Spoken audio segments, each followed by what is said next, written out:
Hi, I'm the proxy holder, Axel Fouabi, and today I'd like to talk to you about scapegoats. Talk today about the scapegoat. Today, I would like to talk about the scapegoat. About 6,000 years ago, God decided to choose a people on this very earth to whom He will teach a way to get rid of sins and the consequences of sin.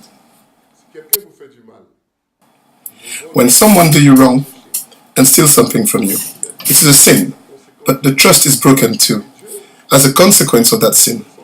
And God decided by choosing the children of Abraham to teach them that by killing an animal and by shedding its blood on the altar, all sins were covered, but on top of this, to get rid of the consequences of that sin, one had to bring a goat on which the priest could lay hands and invoke the sins of the people, and the goat was led into the desert,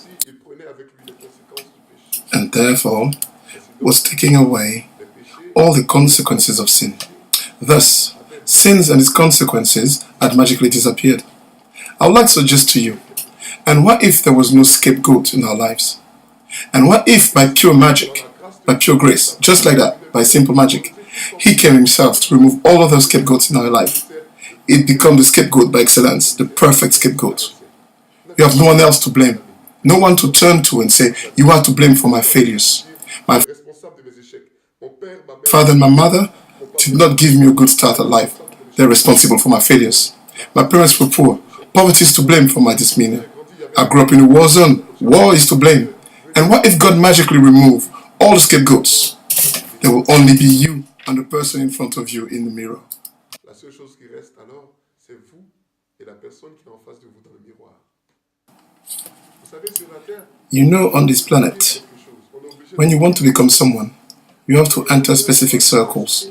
To become a doctor, you have to go to university. You have to go with learned people, learn spatial science. Same as of business, you have to learn the trades, the ways of money, the ebb and flow of money, demand and supply laws, etc. It so happens that to get into circles, even if a circle seems infinite, at least there is a point of juncture. And this point is not the result of the system, it is actually made by people. And if you have to meet people, if you have to go to people, if you remove all sorts of scapegoats to get where you want to go, then there is only one way, a plan. Know where is the juncture and learn how to penetrate. A way or another, someone will say, for example, I have a medical problem, I have a medical condition, and would like to see the best doctor. He therefore decides to go and meet the best doctors of the land. And he realizes there are two outstanding doctors in the city. Let's call them Dr. A and Dr. B.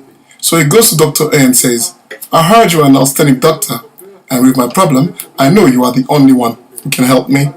And Dr. A answers, oh, you know, God is good. I could not study properly at university, but I struggled and prayed, and by His grace, I luckily got my diploma. And Dr. B tells you, by the grace of God, I studied hard. I had to work hard. I understand this problem. I studied hard. I passed the exam and got the distinction.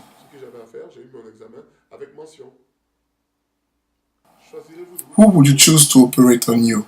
Dr. A, who got a diploma from God, or by Dr. B, who struggled and became an expert in the field? If your children have to go to the best schools, would you choose a school whose head says, we trust God to give us the best results, or a school that became outstanding by its hard work, where you are sure that you will benefit from the expertise? This is what I'm talking about.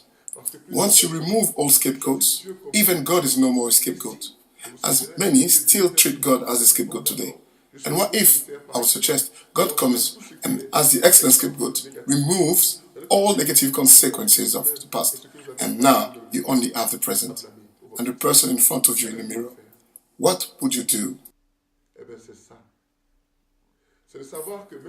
Well, that is it, isn't it? To understand that if I want to be the best preacher of my city, my country, I have to go to God in prayers first, but I have also to start taking my tithe to buy materials and books, go to seminars, meet anointed people, to think about immersing myself in a culture that is all about the goal I aim to attain.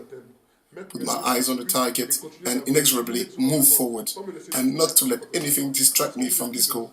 I have no scapegoat, you see. I have no one to blame. Excuses like poverty is preventing me from succeeding. You may start as a cleaner and end up being the CEO of a company. Long as there is no scapegoat. The real problem with the modern scapegoat is that it can be positive or negative. God himself could be a positive scapegoat. He will become the source of all sorts of laziness.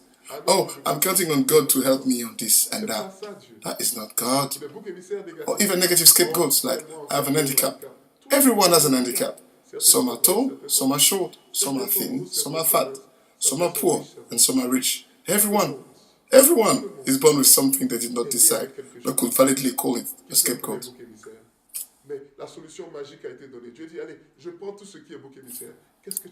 Unfortunately, the magical solution was given. God took away all scapegoats once for all. What are you doing with your life? You have the best songs you can sing, you have powerful lyrics, but you do not know how to get a producer. Have you started seeing vocalists? Have you realized you could improve on your voice meanwhile? Have you done your research to find the best studios in the land? Have you taken time to get exposure in bars, karaokes, even in choirs, in different churches? Ask if you can sing a song. Get acquainted to different quartets, different instrumentalists.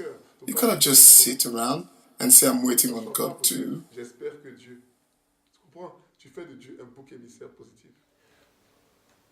Thank you. From the OFD studio, I am the proxy holder, Axel Fabi. Have a nice day.